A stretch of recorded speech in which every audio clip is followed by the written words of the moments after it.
Chapter 6. Miss Hennessy, Peg called out and jumped to her feet.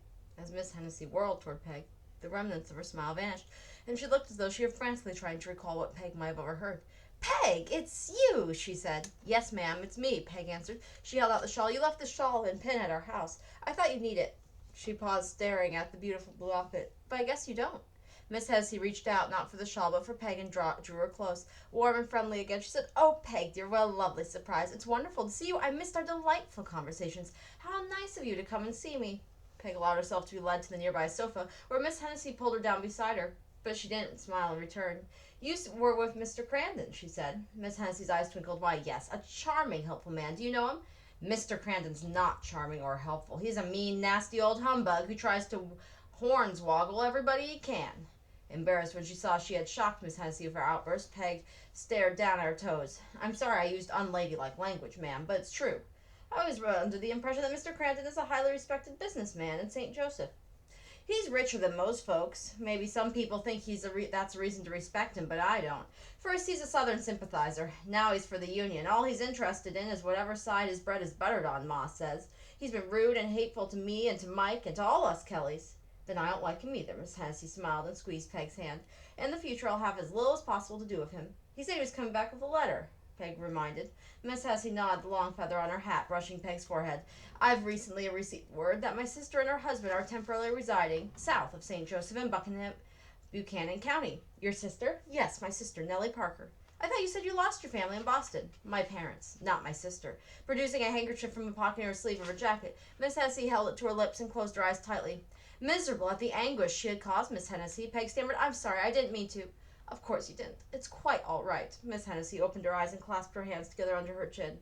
"Oh, Peg, you can't imagine how I long to see my sister, but with Union patrols throughout the countryside, many of them treating loyal members of the Union as rebels, simply because they live in Missouri, I wouldn't dare to travel even a short distance without an official letter guaranteeing me safe passage. That's the letter to which Mr. Crandon referred." Peg frowned and held up two fingers pressed together. "Everyone knows that Mr. Crandon and the provost marshal are as thick as that, and that's why he's able to obtain the letter for me." A sudden thought struck Peg, and she blurted out, "You haven't been in St. Joseph long. How'd you know to ask Mr. Crandon for help?" Miss Hennessy smiled. "I met him, and when I opened a small account at his bank. As we chatted, I made bold to tell him my wish to visit my sister, and to my delight, he informed me of his strong political connections and offered to help." The explanation made perfect sense, yet Peg still felt vaguely uncomfortable. She took a deep breath and spoke in a rush. "You're so different. You don't even look like yourself." "I'm not surprised." Miss Hennessy stood up and turned from side to side. "Do you like my dress?" "I'm so partial to blue. Blue's your color too, Peg, with that gorgeous curly red hair." "Your dress is very pretty," Peg said, "but it's not like the dresses you wore when you stayed with us." "Of course not," Miss Hennessy said. "A dress like this would not have at all been suitable to wear in a home. You have party dresses that you save for special occasions, do you not?" "I have a dress with a pleated skirt and a lace-trimmed collar that I wear to church," Peg admitted. "There, you see." "I suppose so." Peg knew Ma would have a conniption fit if she wore her good dress around the house. Peg tried to brush away her niggling suspicions, but found it harder and harder to do. There were so many strange yet puzzling things about Miss Hennessy, and yet Miss Hennessy always seemed to offer logical answers. "I'm starving," Miss Hennessy said. "I'm going to ask Mrs. Kling if we could enjoy a cup of tea and perhaps a sweet with it. Would you like that?" Peg didn't have to be asked twice. She waited patiently while Miss Hennessy entered the hallway in search of Mrs. Kling. "May my guest and I please have some tea and shortbread if you have some?" Peg heard Miss Hennessy ask. She also heard Mrs. Kling say, "No trouble at all, Miss Hennessy. Here, I was just looking for you. A fine young man left this letter for you about an hour ago. He asked to give it to you at the moment you came in. Urgent, he said, and he couldn't wait." A fine-looking young man? Could it have been James? Peg doubted Miss Hennessy had been in St. Joe long enough to meet other fine-looking young men. She wished she could ask Miss Hennessy if James were in St. Joe, and if he might be finally paying heed to her pleas to give his loyalty to the Union instead of Quantrill. But she couldn't. As Ma sometimes said, there's a big step between natural curiosity and prying. Miss Hennessy finally returned. Peg searched her face, but she saw neither sorrow nor joy. Instead, her eyes seemed overbright, and her hands trembled as she placed a tray of cups and saucers, a pot of tea, and a plate of shortbread cookies on a low table. One look at the tea and cookies caused painful memories that drove all other thoughts from Peg's mind, and her heart ached. "On the day my brothers and sisters and I arrived in St. Joe, I had tea poured from a fancy pot just like that," she said, "and Mr. and Mrs. Swenson chose Danny and me to live with them, and we rode to the Swensons' farm. And before we rode to the Swensons' farm, Mrs. Swenson insisted we stop at the hotel for tea." Miss Hennessy poured 2 steaming cups of fragrant tea and placed one in front of Peg. "You must miss your brothers and sisters very much," she said.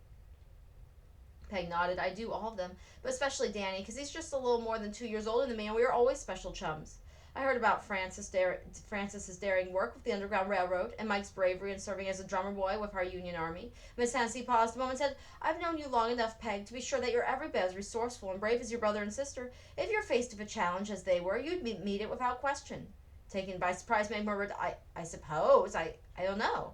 Well, I do. Miss Hennessy smiled and held the cookie plate out to Peg. Do have a cookie. They're delicious. She studied Peg so intently that Peg knew it wasn't cookies Miss Hennessy had in mind. What was she thinking? Peg took a bit of a buttery, crumbly shortbread, still warm from the oven. Such an amazing coincidence that your brother Danny lives near my sister. But as I've told you, I've been yearning to pay my sister a visit, but under the current circumstances, I've hesitated to travel alone. She tilted her head and smiled at Peg. However, I wonder if... Peg's heart pounded as she realized that Miss Hennessy might be considering her and Ma as travel companions. She held her breath waiting for the invitation and was disappointed when it didn't come. Miss Hennessy pulled a tiny watch from the pocket of her jacket. Dear me, she said, it's getting late and your mother will be worried. Please, Peg. Dear, explain your delay was my fault and ask her no. Her eyes twinkled as if she knew a wonderful secret. I'll see her soon and ask myself. As Peg walked home, she thought about Miss Hennessy's secret. With all her heart, she hoped it was to do with traveling with her to see her sister and Danny. It must. She gave a skip and a jump at the thought of seeing Danny again, and soon Ma'd be excited to go too. I wish, afraid to put her wish into actual words for fear it wouldn't come true. Peg began again. Camptown races, concentrating as hard as she could, beginning to hum Camptown races as hard as she could. Skinny Ninny! A stone scared across the road in front of her feet, and Marcus's head popped up on the other side of the nearby holly hedge. Marcus, you gutter snipe! Peg shouted. She chased him until he slammed into the door of the house. His mother began yelling at him for making so much racket, and Peg grinned in satisfaction. Her own house was just a short way up the road, so she kept running, bounded into the kitchen, and flopped into a chair. Good gracious, Ma said as she pumped a glass of water at the sink and handed it to Peg, who was breathing heavily. What happened to you? Peg gulped noisily and put down the glass. Marcus called me a skinny ninny again, and I chased him. Lucky for stupid old Marcus I didn't catch him. Ma chuckled. That was after you returned Miss Hennessy's shawl, I hope? Peg nodded. Did you find Miss Hennessy well? Yes, Peg hesitated, wondering about all she'd seen and heard. How could she describe it to Ma? You were gone quite a while. Did you have a nice visit? We had tea and shortbread. That's lovely, Ma said. When Peg didn't continue, Ma asked, will you set the table for me, please? John will be home soon. Peg slowly got to her feet, ambled to the cupboard, and removed 3 plates. Ma, Miss Hennessy was, well, different. How was she different? Her hair was curled, piled on her head. She was wearing a blue dress and a jacket with a hat and feathers. Well, that's nice, so Ma shows she's feeling well enough to take a few pains about her appearance. That's the reason? That's all? Peg asked. She felt such a surge of relief at Ma's explanation that she quickly slapped the plates on the table and reached for the napkins. Ma looked at her sharply. Is something bothering you, Peg? Not really. Well, I don't know. Could I ask you something, Ma? Of course, Ma answered. Peg placed forks and knives at the plates and then plopped down in a hard wooden chair. Miss Hennessy was out when I got to Mrs. Kling's boarding house, so I waited for her. When she came in, she was with Mr. Crandon. Peg made a face. He kissed her hand. Ugh, frog lips. Ma's eyes widened in surprise. She was with Mr. Crandon, are you sure? Yes, I'm sure. I saw him, Ma. So when Miss Hennessy and I were talking, I told her about hornswoggling and... Watch your language, Miss, Ma warned. I told her why I didn't like him. And she said that she didn't like him either and that she's going to see him again because he's getting a letter for her. What kind of letter? Ma sat across from Peg, leaning toward her.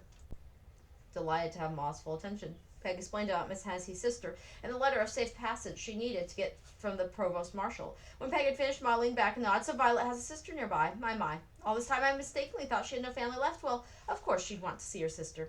She reached out and brushed the tangled curly fringe of Peg's forehead. Sometimes, love, we have to deal with officials who are so self-important they're not interested in helping people who ask them for help. I've heard of a few others unfortunate attempts to see the provost marshal, like John's friend Julian Cassidy, who was wrongly suspected of being a Southern sympathizer when his barn burned to the ground. It makes me doubt that Miss Hennessy could get past the officials into the military district headquarters standing between her and the provost marshal without some help.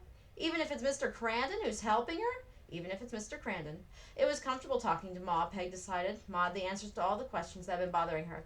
Well, she said, Miss Hennessy's going to come see you. That's nice, Ma said. Did she say when? No, just that she's coming. Peg nearly bit her tongue trying to keep from saying anything about the visit. And she said aloud her wish to see Danny. That might not come true. After all, it was nothing but a wish. Miss Hennessy hadn't said one word about Ma and Peg going with her. That had been Peg's idea. At that moment, John Murphy clumped into the house with a bitter hug for Ma and a big smile for Peg, and the conversation changed to the latest news about the war. Not the best of news, John told him. Our federal boys lost a major battle at the Rebs in Chickamauga, Georgia. I heard there were over 34,000 dead, counting both sides. Ma shuddered and made a sign of the cross. Peg tried to imagine how many people would make up 34,000, but it was such an enormous amount she couldn't. So Major General William Rosecrans retreated, taking what was left of his army into Chattanooga. Mr. Murphy said, and the Rebs have the city and our army under siege by cutting off any supplies that might come by the road of the river. When will all this horror end? Ma murmured. We beat the Rebs, Noreen, my girl. It's simple as that. Soon, I hope and pray. I'm afraid it's going to get worse before it gets better. Ma's voice quivered. So many wounded. So many dead. Miss Thomas's brother came back from fighting the war because he was wounded. Peg said he lost an eye and wears a big black patch over a hole where his eye used to be. Ma thumped a chair against the table. Stop. That's enough of this talk. I can't bear it. It could have been Mike who was injured or killed. Peg's memory of Mike was strong when he passed through St. Joe after his days as a drummer of Union Army. He'd been sunburned, thinner, and more muscular than ever before. His eyes had been dark with horrors he'd never forget. Tell me about the battles. Tell me what happened to you, Peg had asked, eager to know what Mike had been through and to better share his problems. But Mike's eyes closed and he turned away. You wouldn't want to know, he replied so firmly that Peg didn't dare to ask again. But after she'd gone to bed, she'd heard from down the stairway the sound of voices and Ma's occasional murmuring and weeping. Ma closed her eyes and took a deep breath, then opened her eyes again. Calmly, she said, Supper's ready. It's time for both of you to wash up. Later, after supper, the warm fragrance of the kitchen, Ma's soft humming over her mending, and John's deep, rumbling voice now and then, reading aloud an interesting bit from his newspaper, wove a cocoon of contentment that shut out all the thoughts of war from Peg's mind. Sleepily, she remembered that the next day would be Saturday. She'd help Ma with the laundry and the ironing to follow, and she wouldn't have to go to school. May would probably come to visit when her family chores were over. Maybe they could make corn husk dolls for May's little sister or lie in wait for Marcus and Willie to throw weed clumps at them. It might be fun to plot how to get Marcus's lucky arrowhead away from him. It was the most precious thing he owned. He always carried it with him. Peg jumped when she heard a loud knock at the front door. Who in the world could that be? Ma asked. John strode to open the door, and Ma and Peg right behind him. A boy tipped his hat and handed John an envelope. John fished in his pocket for a coin to give to the boy. As he shut the door, he said, It's a letter for you, Noreen. Has your name on it. Ma tore the envelope and pulled out a creamy sheet of paper. For goodness sake, she said, it's a note from Miss Hennessy. She's coming to see us bright and early tomorrow morning. Strange time to come calling, Mr. Murphy said, especially when she's aware that Saturday's the day I do the washing. Ma shrugged. Why'd she have to pick a Saturday morning? Peg knew why. She'd been right. She clasped her hands together tightly, hoping with all her strength their wish was going to come true. That Miss Hennessy was going to ask Ma and Peg to come with her to visit her sister, and Danny. Ma would agree, or would she? Peg was tempted to beg and plead with Ma right now, just to make sure, but she couldn't. Miss Hennessy hadn't even asked yet.